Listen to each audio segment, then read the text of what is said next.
پوهیږئ چې په چین کې د ترافیکي سرغړونې په مهال د مخالفت پارچه نه ورکول کیږي.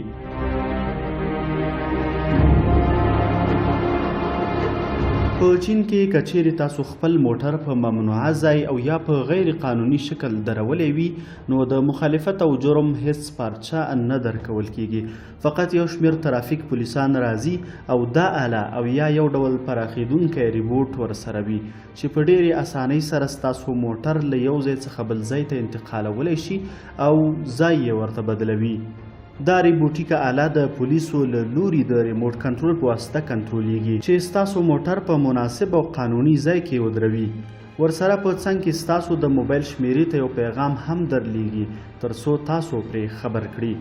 خو که چیرې مو په 3 میاشتو کې دننه 3 ځله دا مخالفت او غیر قانوني کړنه ترسره کړه بیا په دې وخت کې د مخالفت رسمي پارچه درکول کیږي.